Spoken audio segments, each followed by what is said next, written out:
Salve, pessoal! Estamos dando continuidade às nossas aulas de Direito das Obrigações e a aula de hoje a gente continua o estudo do inadimplemento das obrigações.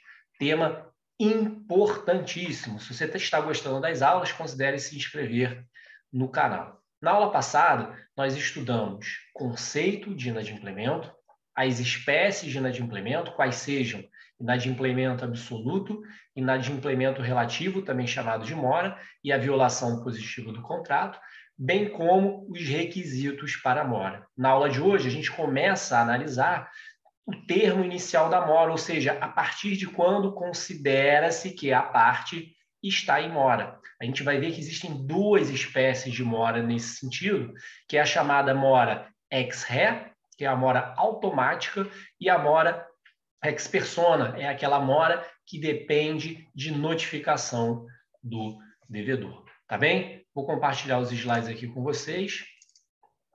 Muito bem, pessoal. Termo inicial da mora, como eu adiantei, né, existem duas possibilidades, tá certo? Uma é a mora chamada de ex re, que é aquela que se constitui automaticamente, ou seja, de pleno direito, independente de notificação ou interpelação. Ela vai ocorrer em regra, tá? Em duas hipóteses. Primeira, quando a obrigação for positiva, ou seja, for dar ou fazer, né? Lembrando que o não fazer é uma obrigação negativa, tá? Então, quando for uma obrigação positiva, ou seja, uma obrigação de dar, uma obrigação de fazer, e a obrigação for líquida, ou seja, o valor for um valor certo, não precisar liquidar o valor, tá? Com data fixada para pagamento. Exemplo, professor. Ora, num contrato de locação, você pactua com o locatário, você, locador, pactua com o locatário, que ele deverá lhe pagar um aluguel no valor de R$ 5.000 todo dia 5 de cada mês, durante 3 anos, durante 4 anos, tá certo? Beleza. Normalmente é durante 36 meses, né? Beleza. Ora, pessoal, chegou no dia 6. O locatário não pagou o aluguel de R$ 5.000 referente ao dia que deveria ter sido pago até o dia 5. Você, como locador, precisa notificar o locatário para que aí então ele se considere em mora, ou no dia 6, não havendo pagamento, automaticamente o locatário é considerado em mora e, portanto, incidem os efeitos da mora. Nesse caso, como a mora é ex re, né, se tratando aí de uma obrigação positiva, ou seja, pagar, né, dar líquida, o valor é certo, R$ 5.000 com data fixada para pagamento, todo dia 5 de cada mês, não é necessário notificar o locatário, ou seja, imediatamente, no dia seguinte, após o que ele deveria ter pago, ele está em mora e vai se sujeitar aos efeitos da mora, que é o que a gente vai estudar mais adiante, tá bom? Então, ele vai ter que arcar com eventuais perdas e danos que o locador sofrer, vai ter que pagar juros, atualização sobre esse valor, né? Uma correção desse valor no tempo. Se o locador tiver que ajuizar uma ação judicial, o locatário vai ter que pagar os honorários advocatícios, tá bem? Então, ele se submete aos efeitos da mora. Outra hipótese de mora ex re, ou seja, de mora automática, é nas obrigações provenientes de ato ilícito. Veja, pessoal, que interessante que lá na aula passada eu falei com vocês que o estudo do inadimplemento dentro do direito das obrigações era um estudo mais voltado para a responsabilidade contratual, ou seja, responsabilidade obrigacional, né? O estudo do inadimplemento, né?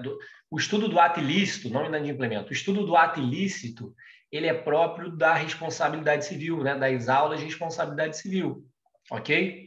Mas eu também falei para vocês que alguns artigos aqui conversavam, né? Alguns artigos dentro do direito das obrigações conversavam com os artigos da responsabilidade civil, ou seja, da responsabilidade por ato ilícito, né? E esse é um dos exemplos, tá bom? Esse é um dos exemplos. Você veja que está inserido no capítulo próprio da responsabilidade contratual um tema próprio do ato ilícito, tá certo? Que é mais estudado, é melhor estudado dentro de responsabilidade civil. Então, nas obrigações provenientes de ato ilícito, a mora também é ex re, tá? Então, por exemplo, um ato ilícito, por exemplo, você está dirigindo o seu carro, teu telefone toca, você pega o celular para atender, e aí nessa fração de segundo que você se distraiu, que você prestou atenção no celular, né? Você não viu que tinha um carro passando e você bateu nesse carro, ou seja, você teve culpa no acidente, causou um dano injusto a uma terceira pessoa, cometeu, portanto, um ato ilícito, tá bom? Gerando como consequência a responsabilidade civil. Ora, a partir desse momento, ou seja, a partir do acidente, você já é considerado em mora. Não é necessário que a vítima lhe notifique para então você ser considerado em mora, tá? Beleza. Então, o artigo 397 do Código Civil vai falar o seguinte, ó, o inadimplemento da obrigação positiva e líquida no seu termo é no seu vencimento, constitui de pleno direito em mora o devedor. Justamente a mora automática. 398, nas obrigações provenientes de ato ilícito, considera-se o devedor em mora desde que o praticou. Tá certo? Tudo isso o que a gente explicou aqui. A outra hipótese, pessoal, de mora é a mora ex persona, né? De mora com relação ao termo inicial. É a mora ex persona. Nela é necessário que se notifique a outra parte. Essa notificação, pessoal, pode ser uma notificação judicial, e aí é uma ação, tá? Que serve exclusivamente para notificar. Eu já fiz para alguns clientes meus. Mas também pode ser uma notificação extrajudicial. Você vai num cartório e pede para que notifique a outra parte. Bom, a mora ex persona, ela ocorre nas obrigações nas quais não há termo, ou seja, não tem um vencimento, obrigações que, por exemplo, estejam correndo por prazo indeterminado, né? Imagina que você emprestou a sua casa, né, de Búzios para o seu amigo, mas você não deu um prazo, você não disse que o empréstimo, né, é um empréstimo gratuito chamado, portanto, de comodato, né? Você não disse que esse comodato era de 1 dia, de 5 dias, você simplesmente deixou ele ficando lá, tá? Quando você quiser reaver esse imóvel, você tem que notificar a pessoa, né, o seu amigo, para lhe devolver, tá? Pode conferir um prazo razoável para essa devolução. E aí, se ele não devolver nesse prazo, aí sim ele estará constituído em mora. Entenderam a diferença? Beleza. O artigo 397, parágrafo único, vai tratar da mora ex persona. Ele vai dizer o seguinte: não havendo termo, a mora se constitui mediante interpelação judicial ou extrajudicial. Interpelação, leia-se aí notificação, tá? Interessante, pessoal, que com os meios aí modernos de comunicação, né? Essa notificação não necessariamente ela precisa ser via judicial ou via um cartório. Ela pode ser uma notificação por um e-mail, por exemplo, até por uma mensagem de WhatsApp, tá? Desde que haja provas de que a pessoa recebeu. Então, por exemplo, se você envia um e-mail notificando a pessoa e a pessoa responde o e-mail, está configurado que ela foi notificada. Tá certo? Beleza. Inclusive, pessoal, uma dica aí prática para vocês de contratos. Eu gosto de colocar nos meus contratos, tá? Nos contratos que eu elaboro com meus clientes, é que eu já insiro o correio eletrônico, o e-mail de cada das partes contratantes, está no contrato, e numa das cláusulas eu digo que é dever das partes manter a outra atualizada com eventual alteração de endereço físico e virtual, tá?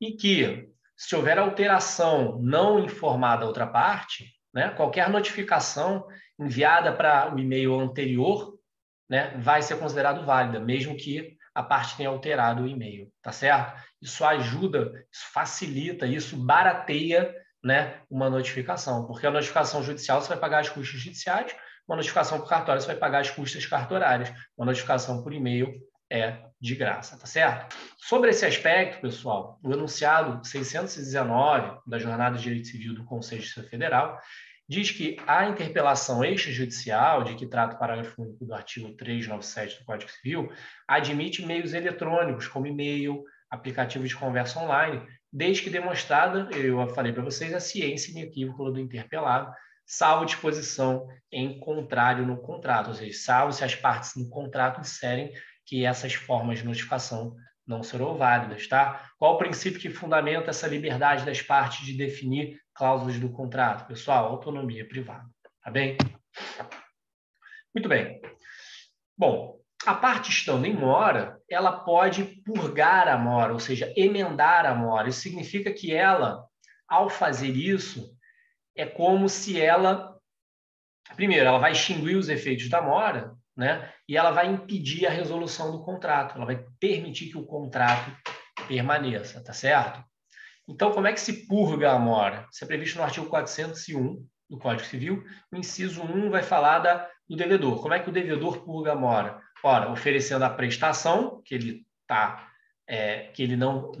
em mora, né? Seja porque não pagou no tempo, lugar ou forma pactuada, né? Mais os prejuízos decorrentes, né, do dia da oferta, tá? Então ele vai ter que pagar, cumprir a prestação e pagar perdas e danos. Então, por exemplo, João tem que entregar para Maria um cavalo campeão.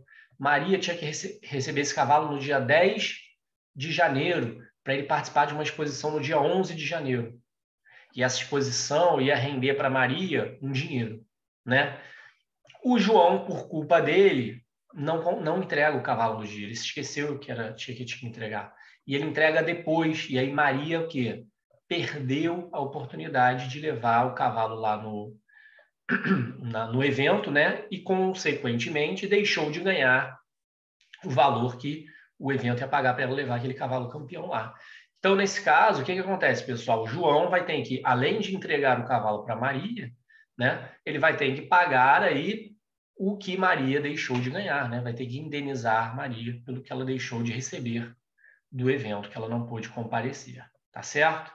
Beleza. Bom, o inciso 2 vai tratar da purga da mora por parte do credor. Como é que o credor purga a mora? Oferecendo-se a receber o pagamento, né? E sujeitando-se aos efeitos da mora até a mesma data. Tá? Os efeitos da mora a gente vai estudar mais à frente. Então, ele tem que falar, olha, estou disposto aqui a receber, se é ele que tem que ir ao domicílio do devedor receber, como é a regra até no Código Civil, né? Ele tem que ir até o domicílio para receber o pagamento, né? E, além disso, ele tem que sujeitar aos efeitos da mora. E aí a gente vai estudar isso mais à frente, quais são os efeitos. Eu botei uma observação aqui, pessoal, da lei de locações, tá? Porque na lei de locações, ela permite, o locador, vamos dizer que o locatário deixa de pagar 3 meses de aluguel, o locador, a mora, a gente já viu que a mora é Excel, ou seja, é automática, o locador, então, nem precisa notificar, ele já ajuiza uma ação direta de cobrança ou de execução em face do locatário, tá? Inclusive, ele pode ajuizar uma ação de despejo acumulada com cobrança em face do locatário.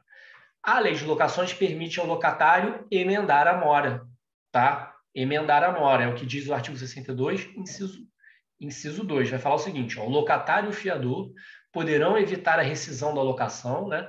Efetuando, e com consequente despejo, efetuando no prazo de 15 dias contados da citação, o pagamento do débito atualizado, independentemente de cálculo e mediante depósito judicial. Agora, olha que interessante, isso é a emenda da mora. Aí vocês têm que saber, assim, existem diversas leis, né, tratando de relações obrigacionais diferentes, que criam regras específicas. A lei de locações é uma delas. Vocês vejam que a lei de locações, ela cria uma limitação ao direito de purgar a mora. Olha o que diz o parágrafo único. Não se admitirá a emenda da mora se o locatário já houver utilizado esta faculdade nos 24 meses imediatamente anteriores à propositura da ação. Isso significa que, voltando ao exemplo, o locatário deixou de pagar 3 meses de aluguel. O locador ajuizou uma ação de despejo acumulada com cobrança. O locatário, citado dentro dos 15 dias, paga a dívida. O locador não pode mais resolver o contrato. Então, o contrato permanece válido. Agora, vamos falar que 1 ano depois, o locatário deixa novamente pagar o aluguel. E aí o locador ajuiza uma nova ação de despejo acumulada com cobrança. O locatário não poderá, nessa hipótese, se valer da emenda da mora. Por quê? Porque a lei diz que o locatário só pode se valer da emenda da mora uma vez a cada 2 anos, ou seja, a cada 24 meses. No exemplo que eu dei, ele inadimpliu o contrato 1 ano após o inadimplemento anterior, no qual já tinha se valido da emenda da mora. Tá? Então, fiquem atentos. Vocês não precisam saber isso, claro, né? Direito das obrigações, a gente não se aprofunda em lei das locações. Eu trouxe isso para vocês terem ciência, né? de que, primeiro, um aspecto prático da emenda da mora, né? Lei de locações é uma coisa super comum, todo mundo, muita gente aluga imóvel, né? E segundo, para vocês saberem que existem especificidades de acordo com cada relação obrigacional, tá certo? Beleza. Agora a gente chega nos efeitos do inadimplemento, né, pessoal? Porque, assim, uma das coisas mais importantes, né, do inadimplemento é saber o que acontece. O que acontece com quem não cumpre um contrato ou quem cumpre um contrato de forma imperfeita, né? Ou seja, quem está no inadimplemento absoluto, ou seja, quem está no inadimplemento relativo, ou seja, quem violou positivamente o contrato, né? O que acontece? Ora, no inadimplemento absoluto, pessoal, como não há mais possibilidade ou interesse, né, do credor no cumprimento da prestação, o contrato, a obrigação se resolve, certo? Primeira coisa, a obrigação se resolve, né? E além disso, a parte lesada poderá exigir da outra o quê?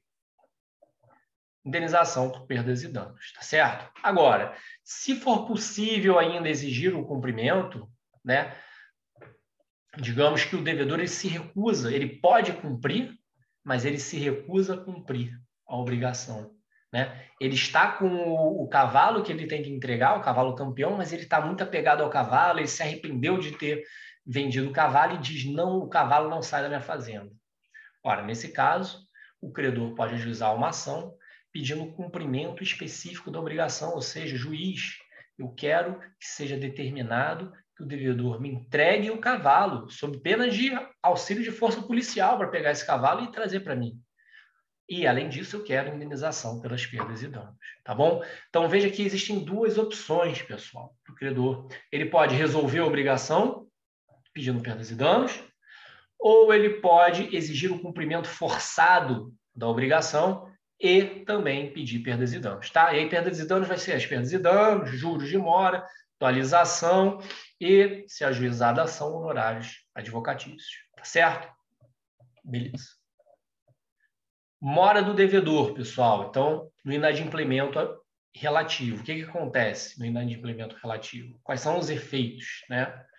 Bom, nesse caso, pessoal, o devedor ele passa a responder, né, pelas perdas e danos, juros de mora, atualização e, se ajuizada a ação, honorários advocatícios, padrão, e, olha que interessante, há um agravamento da sua responsabilidade.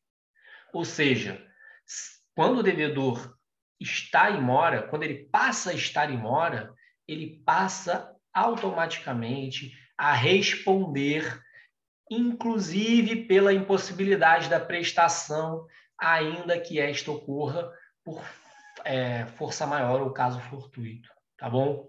Então, essa é a regrinha. Lembra que o artigo, vamos ver o artigo aqui, acho que é 393 que a gente estudou, fala o seguinte, ó, o devedor não responde pelos prejuízos de caso fortuito ou força maior, se expressamente não houver por ele se responsabilizados. A regra é que o devedor não responde se houver um caso fortuito ou força maior, né? Se houver uma enchente, se houver um furacão, se ocorrer um assalto, em regra, tá? A gente vai detalhar isso mais adiante. Mas esses casos imprevisíveis ou previsíveis de efeitos inevitáveis, né? Como seria um alagamento que impediu que o devedor levasse o cavalo até a fazenda do credor para entregar, porque estava tudo alagado, né? Nesse caso, ele não vai responder se nesse meio tempo ocorreu um caso fortuito ou força maior, tá certo? Ele não vai responder. Agora. Se ele estiver em mora, a coisa muda de figura. Se ele estiver em mora, ele passa a responder em regra, mesmo em caso fortuito e força maior. Então, o João tem que entregar o cavalo para Maria, usando aquele mesmo exemplo, cavalo campeão. O João se recusa a levar o cavalo para Maria porque ele se está muito apegado ao cavalo, se arrependeu de vender, de tê-lo vendido. E aí o que acontece, pessoal? Chega uma chuva torrencial inimaginada, alaga a fazenda do cara, mata todos os cavalos de João, inclusive aquele cavalo campeão que ele teria que entregar para Maria. Veja que, Se ele não estivesse em mora, ou seja, se ele ainda, por exemplo, ele tem que entregar o cavalo daqui a uma semana e isso tudo aconteceu, pelo artigo 393, ele não responde. Se as partes não tiverem previsto diferente no contrato, ele não ia responder. O contrato simplesmente, a obrigação simplesmente ia se resolver. Agora, se ele está em mora, como foi no exemplo que eu dei, ele passa a responder pelos prejuízos resultantes do caso fortuito e da força maior. Veja que é um agravamento da sua responsabilidade, tá bom? Agora, se ele provar que o dano ocorreria, mesmo que a obrigação tivesse sido cumprida, nesse caso ele está livre aí do agravamento da responsabilidade. Então, vou dar exemplo. Mantendo o mesmo exemplo do João e da Maria, o João não entregou o cavalo campeão, está muito apegado, o João está em mora, tá bom? O João está em mora. E aí ocorre esse alagamento, vem uma chuva torrencial, ocorre um alagamento, todos os cavalos da fazenda do João morrem afogados, inclusive o cavalo campeão, e todos os cavalos da fazenda da Maria, onde se encontraria o cavalo campeão, caso o João tivesse o entregado na data correta, morreram também alagados. Então, o João vai dizer, olha, tudo bem que eu estava em mora, e tudo bem que eu estando em mora, eu passo a responder mesmo em caso fortuito e força maior. Só que nesse caso, o cavalo morreria também, mesmo se ele estivesse na sua fazenda, Maria. Uma vez que a sua fazenda também foi alagada e todos os seus cavalos morreram. Tá bom? Bom, entenderam? Beleza. Agora, imagina que Maria diga o seguinte, ó, João, isso não é verdade. E ela tem que comprovar, é o ônus da prova dela, né? Todos os meus cavalos da fazenda morreram alagados, ok, mas esse cavalo campeão não estaria na minha fazenda, porque eu tenho aqui, ó, tinha um contrato assinado com um evento, e no dia do alagamento o contrato estaria no evento, que é em outra cidade, e essa cidade não alagou, então o cavalo não teria morrido. E aí, nesse caso específico, tá, João permaneceria respondendo, então, pelo não cumprimento da obrigação mesmo, em caso fortuito de força maior. Tá certo, pessoal? Entenderam? Eu dei várias hipóteses aqui para vocês verem as especificidades, né? A regra e a exceção, a regra e a exceção, tá bom? Muito bem, muito bem, muito bem. Vamos então falar um pouquinho de caso fortuito de força maior. Eu acho importante para vocês entenderem tudo isso que a gente falou, tá? O artigo 393 do Código Civil, ele diz que o devedor não responde pelos prejuízos resultantes de caso fortuito ou força maior, se expressamente não houver por eles responsabilizado. Então, se as partes não falarem nada no contrato, o devedor não responde em caso fortuito ou força maior. E aí o parágrafo único vai dizer o que é isso. Vai dizer, ó, o caso fortuito ou de força maior verifica-se no fato necessário cujos efeitos não era possível evitar ou impedir. É um fato inevitável, né? Inevitável, tá?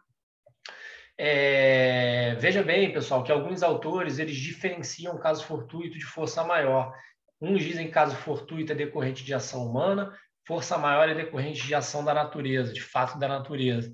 Outros autores falam justamente o contrário, que caso fortuito seria decorrente de um fato da natureza e força maior seria decorrente de um ato humano, tá? Então, o que importa é o seguinte, o Código Civil não fez diferença nenhuma. Para o Código Civil, caso fortuito e força maior são sinônimos, e ambos são o quê? Fato necessário, cujos efeitos não era possível evitar ou impedir. Vejam, portanto, que é evento decorrente de ato humano ou natural, não importa. 1, totalmente imprevisível, ou 2, previsível, mas inevitável, ou seja, não existem meios hábeis de evitar ou impedir os seus efeitos. É um furacão, você pode saber que tem um furacão chegando, né? A meteorologia permite isso. Na Flórida acontece muito isso. O pessoal avisa desde antes, ó, tá chegando um furacão. Mas você consegue impedir que o furacão passe na cidade? Ainda não, não temos tecnologia para isso. Então é o quê? Um evento de caso fortuito ou força maior, tá? Um evento muito embora previsível, inevitável, tá bom? Ou um maremoto. Maremoto é, inclusive, acho que até imprevisível, né? Um tsunami. Ocorreu um terremoto, de repente vem uma onda gigante e alaga a costa da cidade, né? É um evento imprevisível e inevitável. Mesmo que seja previsível, ó, o pessoal saiba que está chegando, né, um tsunami, você não tem como impedir o tsunami de chegar e adentrar a cidade, destruir a cidade, né? Tá bom? Então, esse é o caso fortuito, força maior. Observação. Eu vou fazer uma observação seguinte depois, tá? Observação. Do conceito de caso fortuito e força maior, especialmente no direito do consumidor, foi criado o chamado fortuito interno, tá? E o fortuito interno, ele não afasta a responsabilidade. A gente viu que o caso fortuito e força maior, eles são causas excludentes de responsabilidade, porque eles excluem o nexo causal, eles rompem o nexo causal. Coisas que vocês irão, termos e conceitos que serão estudados mais em responsabilidade civil, pessoal, tá? Fiquem tranquilos. Muito bem. Ocorre que em determinadas hipóteses, esse fortuito é chamado de fortuito interno, tá? E ele é interno quando, apesar de ser imprevisível e inevitável, ele se relaciona aos riscos da atividade, inserindo-se na estrutura do negócio. E aí, nesse caso, a pessoa responde, o agente responde, mesmo havendo um fortuito. Caso esse fortuito seja um fortuito interno. Explicarei aqui, pessoal. Olha, contrato de transporte de ônibus, né? Então, você entra no ônibus, paga a passagem, está sendo levado do ponto A ao ponto B. No meio do caminho entram pessoas armadas, assaltam os passageiros, né? E saem do ônibus. Ora, a companhia de transporte responde pelos prejuízos sofridos pelos passageiros em decorrência do assalto? Em regra, não, pessoal. Por quê? Porque se trata de um fortuito externo. É um evento, né, imprevisível, ou mesmo que previsível, mesmo que seja um lugar violento, que tenha muito assalto, né, como, por exemplo, alguns locais do Rio de Janeiro, é inevitável, porque não é dever das empresas de transporte prover segurança pública. Isso é um dever do Estado, tá? Então, nesse caso, a jurisprudência pacífica do STJ diz que não há responsabilidade do transportador. Existem exceções, tá, pessoal? Por exemplo, se o motorista desviou, foi por um outro trajeto, não foi pelo trajeto correto, ele foi por outro trajeto que era mais perigoso, e aí foi assaltado por conta disso, aí ele passa a responder, porque a conduta dele aumentou o risco do assalto, né? Ou, por exemplo, se ele parou fora do ponto e deixou os bandidos entrarem, aí nesse caso também responde. Então, vejam que há exceções que são trabalhadas em responsabilidade civil, nas minhas aulas, inclusive, eu trabalho essas duas exceções que eu falei com vocês, mas a regra é que não responde. Por quê? Porque o assalto não é uma atividade relacionada com a atividade de transporte, tá certo? Agora, olha um caso diferente. Você entrou na agência bancária para fazer um depósito, depositar um cheque, ou para sacar dinheiro, ou para conversar com o seu gerente sobre qualquer motivo, tá? Nesse momento, entram pessoas armadas na agência bancária, assaltam todos os clientes e vão embora. Nesse caso, a agência bancária responde, STJ entende que, jurisprudência entende que sim. Por quê? Porque o assalto já é uma atividade relacionada à atividade bancária, uma atividade que mexe com muito dinheiro, que por isso está propensa a assalto, tá certo? E além disso, as agências bancárias elas têm mecanismos, né, para evitar o assalto, tem aquela roleta com alarme, tem seguranças armados protegendo, então tem diversas câmeras. Então, por ser um fato, né, relacionado aos riscos da atividade bancária, o assalto, os bancos respondem no caso de assalto em agência bancária. Beleza? Acho que com isso eu consegui esclarecer bem para vocês, né, na prática, a diferença entre fortuito interno e fortuito externo, tá bom? Muito bem. E aí eu vou botar um caso aqui para a gente trabalhar, do que eu já até falei, tá? Para a gente trabalhar. Ana estava na agência bancária do Banco Zeta S.A., quando meliantes fortemente armados adentraram e assaltaram os clientes e caixas do banco. Ana decide, então, ajuizar a ação em fase do banco, pedindo indenização por perdas e danos. O banco se defende alegando que o assalto seria caso fortuito, que, portanto, não haveria responsabilidade por rompimento do nexo causal. Como você decidiria, pessoal, diante de tudo que a gente falou? Ora, como decidiu aqui o STJ, né? Disse o seguinte, ó, é assente na jurisprudência do STJ. Deixa eu botar aqui a nossas queridíssimas anotações. Como a jurisprudência assente no STJ, nas discussões a respeito de assalto dentro de agência bancária, sendo risco inerente à atividade bancária, é a instituição bancária que deve assumir o ônus desses infortúnios, sendo que roubos em agências bancárias são eventos previsíveis, não caracterizando hipótese de força maior, capaz de exigir o nexo de causalidade, requisito indispensável dever de indenizar, tema que será estudado em responsabilidade civil. Só faço um adendo aqui, ó, pessoal. Beleza, são eventos previsíveis, mas não é isso que diz que faz com que a agência responda, né? Porque existem eventos previsíveis que são inevitáveis, como, por exemplo, um furacão. Né? Ele é previsível que o furacão vai chegar, mas você não tem como impedir. Né? Não é propriamente isso que justifica o banco responder. Tá? O banco responde porque é um evento que, mesmo sendo previsível, mais inevitável, tá? É um evento relacionado à atividade bancária, portanto, constitui-se aí, de acordo com a jurisprudência, fortuito interno. Tá certo? Muito bem.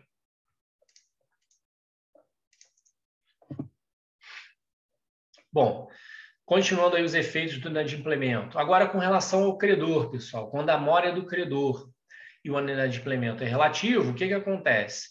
Ora, 3 coisas acontecem aqui, eu vou destacando para vocês. Primeira, a mora do credor subtrai o devedor isento de dolo a responsabilidade pela conservação da coisa. Então, a primeira coisa é subtrair o devedor isento de dolo da responsabilidade pela conservação da coisa. A gente viu, né, que o devedor que está em mora, ele passa a responder, né, mesmo em caso fortuito ou força maior. E pelo artigo 399, né, ele passaria a responder nesses casos, mesmo por caso fortuito ou força maior. Esse artigo vem dizer o seguinte: não, o devedor não tem culpa, ele nem está em mora, porque ele não tem culpa. Né? Ele não entregou no prazo por culpa, por mora, independente de culpa, tá, pessoal? Por mora do credor. A gente viu que tem discussão, autores dizem que não importa a culpa quando se trata de mora do credor. Né? Então, quando a mora do credor, não importa se depois houve algum problema, tá? Ou só se, a não ser que o devedor, por dolo, ou seja, intencionalmente, destrua a coisa. Aí é diferente. Né? Vamos dizer, então, naquele exemplo do cavalo.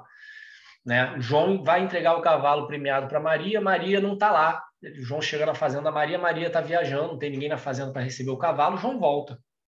Aí o João fica com raiva e dá um tiro no cavalo. Ora, nesse caso, o João vai responder, né, pelos prejuízos que causou a Maria, tá bom? Porque ele teve dolo, ele teve intenção de destruir a coisa, né? Destruir o cavalo. Lembrando que animais no direito brasileiro ainda são considerados coisa, tá bom, pessoal? Muito embora isso venha mudando paulatinamente. Muito bem. Agora, se nesse mesmo exemplo que eu dei, João volta com o cavalo, né? E aí tem um alagamento e o cavalo morre, alagado, esse e os outros cavalos, João nada responde, tá bom? Porque quem estava em mora era o credor. Bom, segundo ponto, pessoal. A mora do credor obriga ele ao quê? A ressarcir as despesas empregadas em conservá-lo. Então, nesse exemplo, João foi entregar o cavalo lá na Fazenda Maria, Maria estava viajando, ninguém estava lá na fazenda para receber, ele voltou, João vai ser ressarcido do quê? Do transporte, que ele teve que voltar uma vez a mais para entregar o cavalo, do dinheiro que ele gastou para alimentar o cavalo nesse período, o dinheiro que ele gastou com um veterinário para cuidar do cavalo nesse período, tá bom? É isso que o artigo quer dizer. E terceiro efeito, né? A mora do credor sujeita o credor a receber a coisa pela estimação mais favorável ao devedor, se o valor oscilar entre o dia estabelecido para o pagamento e o da sua efetivação. Então, vamos dizer que João tem que entregar 10 sacas de café para Maria. João chega na fazenda lá da Maria para entregar as sacas, Maria está viajando, João volta com as sacas de café. O café, no momento que era para ser entregue, valia R$10 a saca de café. Beleza. Aí Maria chega, Maria está em mora, portanto, a credora está em mora, ela ligou, João, eu estava viajando, me esqueci que eu tinha que receber aqui, não deixei ninguém na minha fazenda, pode vir entregar. Só que quando o João vai entregar, a saca de café não vale mais R$10, a saca de café vale R$15. O que o João tem direito? A cobrar de Maria R$15 pela saca de café, não mais os 10 anteriores, tá bom? Vou botar um outro exemplo aqui para ver se vocês sacaram a pegada aqui. Ó. Mesmo exemplo, a saca valia R$10, João foi lá, Maria não estava, João voltou, Maria ligou, pode vir entregar, depois quando já estava em mora. E aí quando o João chegou lá para entregar as sacas de café, a saca de café não valia mais R$10, valia R$5. E aí, João vai ter que cobrar R$5 pela saca de café? Claro que não. Ele vai cobrar R$10, que era o combinado, né? Essa regra aqui, ela só busca beneficiar o devedor, né? Em caso de mora do credor, não prejudicar, né? A mora do credor não pode vir a prejudicar o devedor, né, pessoal? Tá bom? Esse é o racional. Muito bem. Finalmente chegamos aí nas perdas e danos, assunto interessantíssimo, tá, pessoal? Assunto interessantíssimo e que, assim, é um assunto que ele é estudado de forma mais aprofundada em responsabilidade civil. Mas eu trouxe alguns elementos aqui para a nossa aula, porque eu acho que vocês vão gostar, vocês vão achar interessante, tá bom? Então, vamos lá.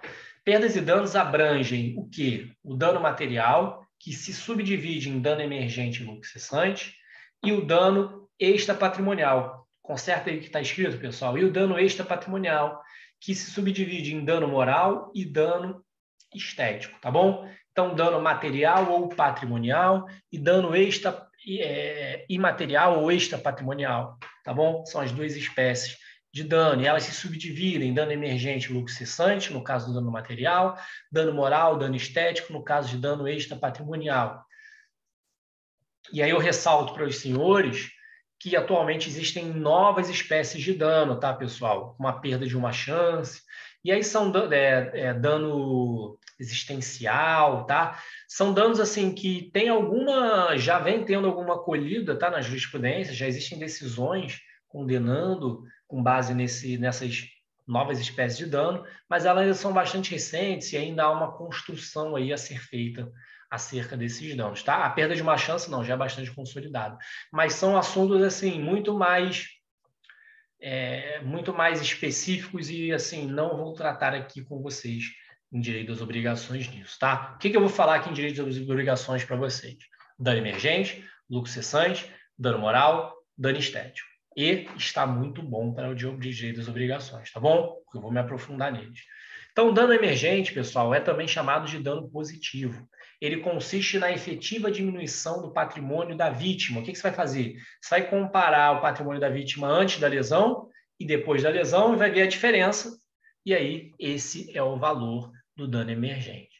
Tá? Vou dar exemplo, pessoal, fiquem tranquilos. Lucro cessante, pessoal, chamado de dano negativo.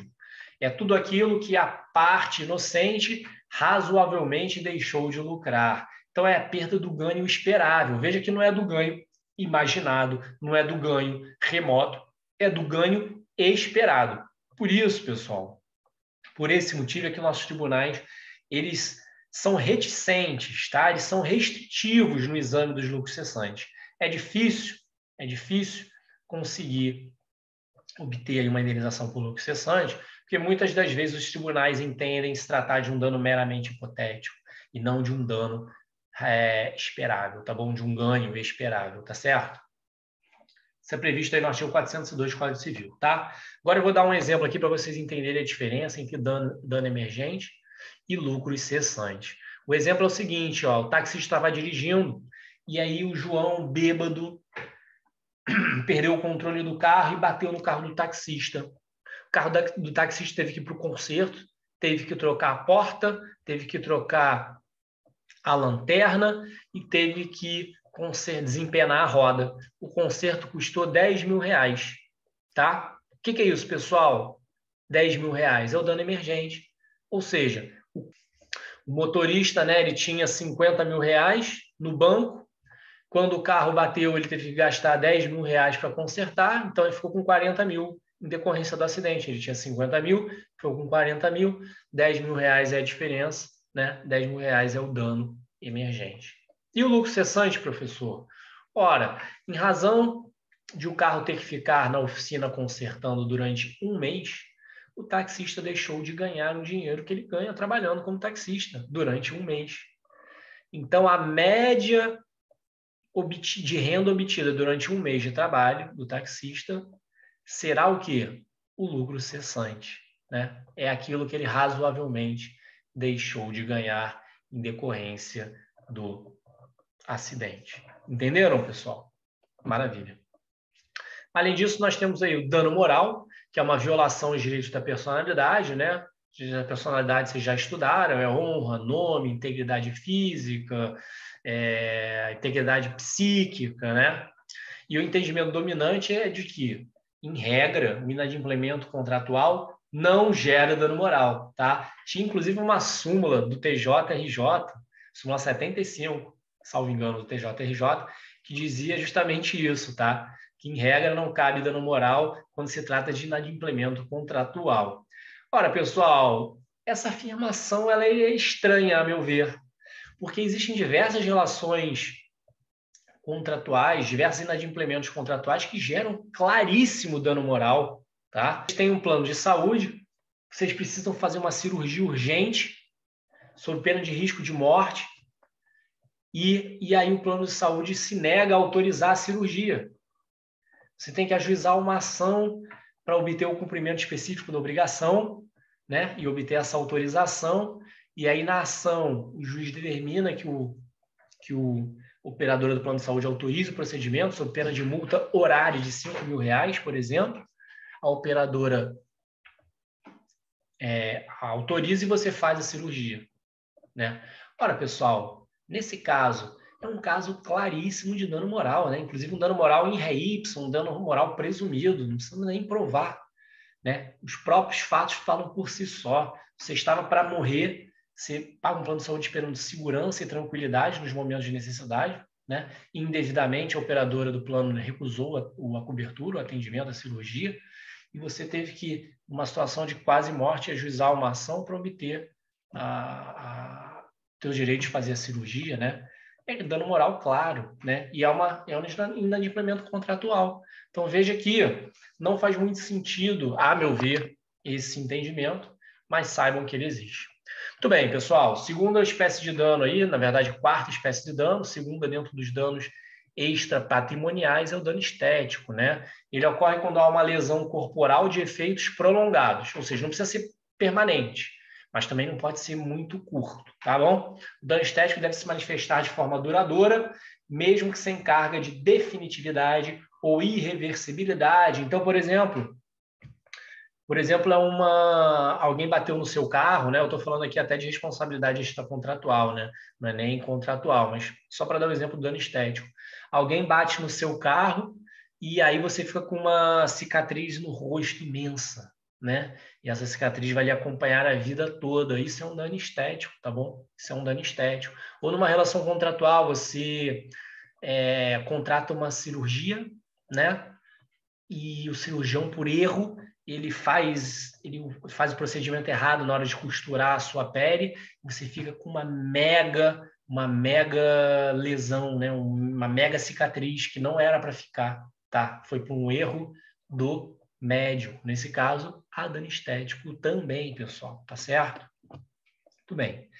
Bom, agora eu vou começar a trabalhar com exemplos e perguntas sobre essas espécies, né, de dano trabalhadas, tá? O primeiro aqui vai ser o dano material. A gente vai trabalhar o dano emergente e o lucro cessante, tá? Então, vamos lá. Júlia matriculou-se no curso de mestrado em comunicação da Faculdade ABC. Caso real, tá, pessoal? Ao concluir o curso em 2015, o Jacer, professora na Universidade Federal de Rondônia, apresentou o certificado de conclusão do mestrado a fim de obter aumento de 25% da sua remuneração. Ou seja, como ela era professora na instituição, na universidade, né, é comum que, se o professor ele tem grau de mestre, grau de doutorado, ele ganha a mais, ele ganha adicionais à remuneração dele. Nesse caso, se ela tivesse mestrado, ela ganharia 25% a mais do que ela ganhava, tá? Só que a universidade disse, não, Júlia, eu não posso te dar o aumento porque esse seu diploma de mestrado não é reconhecido pelo MEC. Beleza? O que veio a ocorrer em 2017. Então, a partir de 2017, ela obteve o aumento na remuneração. Mas de 2015 a 2017, pelo fato do curso não ser reconhecido pelo MEC, ela não conseguiu obter os 25%. E aí, o que o Júlia fez, pessoal? Ela ajuizou uma ação pedindo danos morais. 2, pedindo a devolução dos valores pagos pelo curso do mestrado. 3, pedindo os lucros cessantes, equivalente a 25% da remuneração durante esses 2 anos, entre 2015 e 2017. Tá? como você decidiria? Aqui vocês têm que ficar atentos, pessoal. O dano moral, ele foi dado, tá? E não foi discutido pelo STJ. Tinha transitado julgado e não foi objeto de recurso. Então, a gente não vai discutir dano moral aqui, tá? Deram um dano moral e não foi discutido no STJ. O STJ discutiu se havia o dano material, tá? Especificamente, dano emergente e lucro cessante. Já vou adiantar uma coisa aqui para os senhores, que até o voto vencedor vai falar isso. Os pedidos 2 e 3 são incompatíveis. Pensem bem. Se Júlia pede a devolução e obtém a devolução dos valores pagos pelo mestrado, a consequência é que ela não vai ter o diploma do mestrado, né? Porque se ela quer o dinheiro de volta, porque ela não quer ter o diploma, né? Ela não quer ter feito curso. Esse curso não me interessa. E qual é a consequência dela não ter o diploma, pessoal? Ela não vai conseguir o aumento de 25%. Ou seja, se ela obtiver o pedido 2, ela perde o pedido 3, né? E, por outro lado, se ela obtiver o pedido 3 de lucro cessante, para ela obter a remuneração de 25%, ela tem que ter pagado o curso, concluído o curso e ter o diploma, né? Então, ela perde o pedido número 2. Foi isso que o desembargador, o ministro, né? O ministro entendeu, tá? Mas antes de chegar no voto vencedor, eu quero destacar o voto vencido, né? Que é, assim, é curioso o voto vencido, tá? Vou mostrar aqui para vocês. O voto vencido foi do ministro Aldir Passarinho Júnior, vai falar o seguinte, ó. Data máxima vênia, entendo que o lucro cessante não tem sustentação, ou seja, negou provimento ao pedido do lucro cessante. De efeito, não se pode atribuir pela falha de um curso de formação toda a responsabilidade pelo desenvolvimento futuro da carreira, até porque o curso, essencialmente, visa o aperfeiçoamento do conhecimento e não necessariamente o progresso remuneratório no serviço público. Portanto, aí vocês podem ler depois a decisão com calma, tá? Portanto, a pretensão de lucro cessante, né, estou a rejeitar. Com relação à restituição das mensalidades, houve o reconhecimento do curso posterior, ainda que posteriormente, né, em 2017, de modo que a remuneração se tornou devida. Então, ele negou o provimento com base no entendimento, no mínimo peculiar, de que o curso visa essencialmente o aperfeiçoamento do conhecimento, né, e não do progresso remuneratório decorrente do diploma, tá? Não foi o voto vencedor, pessoal, não foi o voto vencedor. Eu, particularmente, não concordo com esse entendimento. Concordo com o entendimento do ministro Luiz Salomão, tá? Luiz Felipe Salomão, que entendeu que não se pode presumir, né, diante do desemprego, dos baixos salários, não se pode presumir que a opção de se cursar um mestrado não tenha finalidade, sobretudo profissional, de se inserir, manter ou ascender, né, no mercado profissional, tá bom? Então, de fato, aí houve sim, no entendimento do ministro, né, uma falha do curso que não informou aos estudantes, né, que o curso ainda não era reconhecido pelo MEC, portanto, houve uma falha no dever de informação e que gerou dano, né, à Júlia, e que, portanto, cabível aí os lucros cessantes, tá? E naquele raciocínio de que os pedidos 2 e 3 eram incompatíveis, ele entendeu, deu provimento ao pedido de lucro cessante e negou provimento ao pedido de danos emergentes, tá bom? Ele vai falar aqui, ó. No caso concreto, mostram-se incompatíveis os pedidos de devolução, marca aqui para vocês verem, de devolução das mensalidades e o da indenização por lucro cessante, tendo em vista que o deferimento de um acarretaria necessariamente a improcedência do outro. E ele vai dizer que é mais interessante para a Júlia manter o diploma e obter e manter a remuneração maior, né, de 25% a mais na faculdade, como no seu cargo de professor, e que, portanto, então, ele privilegiaria o pedido 3 em detrimento do pedido 2, tá bom? Interessante, pessoal. Já viram aí que a gente está trabalhando uma relação contratual, né? No inadimplemento contratual de danos materiais, tanto danos emergentes quanto lucros cessantes. Acredito que vocês tenham aí consolidado bem o entendimento de danos materiais com esse exemplo. Agora vamos consolidar bem o entendimento de dano moral, tá? Primeiro, pessoal, existem aí basicamente dois conceitos sobre dano moral, tá? Um é que o dano moral é dor, sofrimento, humilhação, ou seja, seria um estado psicológico, né, afetado pela vítima, tá bom? O segundo entendimento vai dizer que o dano moral é uma violação de direitos da personalidade, como a honra, a dignidade, a intimidade, a imagem, o nome. Esse é o entendimento que prevalece perante o STJ, tá, pessoal? Mas existem decisões que se valem da corrente subjetiva, que é a corrente que diz que o dano moral é dor, sofrimento, humilhação. Tá? Para os adeptos da segunda corrente, a corrente chamada objetiva, que diz que o dano moral é uma violação de direitos da personalidade, corrente a qual eu me filio, vai dizer que é até a majoritária do STJ, tá? É defendida pelo STJ, vai dizer que a dor, sofrimento e humilhação são possíveis efeitos de uma violação aos direitos da personalidade. Tá? Então, são possíveis efeitos de um dano moral, mas eles podem ocorrer ou não. Tá? Não é necessário haver dor, sofrimento e humilhação para que haja dano moral. O que é necessário para haver dano moral é uma violação dos direitos da personalidade. Então, se inserem o seu nome no SPC e no Serasa, violaram a sua honra. E, portanto, violaram o direito da sua personalidade, causando-lhe dano moral. Se fazem uma matéria jornalística acusando você de um fato criminoso indevidamente, violaram a sua honra, né? Se utilizam a sua imagem sem a sua autorização, né, para fazer uma propaganda de um produto, violaram o seu direito de imagem, né? Portanto, violaram o direito à personalidade, causando-lhe dano moral, certo? Isso é o dano moral. A gente vai ver como a diferença de entendimento de adoção de uma dessas duas correntes faz diferença na prática, tá, pessoal? Por meio desse exemplo aqui, ó, caso concreto, tá? João sofreu um grave acidente, permanecendo em estado de coma. Algum tempo depois do acidente, sua filha, que era sua curadora, teve ciência de que o nome de João foi indevidamente inserido no Serasa. Ela tentou solucionar o problema de forma administrativa, sem êxito. Diante de tal fato, ajuizou a ação representando João, requerendo declaração de inexistência do contrato dívida, danos materiais e danos morais, como você decidiria. Então, quem ajuizou a ação foi João. Como ele está em coma, ele foi representado pela sua filha e curadora, Maria, tá? Pedido de declaração de inexistência de contrato dívida não nos interessa aqui. O que nos interessa são os danos morais, tá? Os danos materiais também não interessam, danos morais.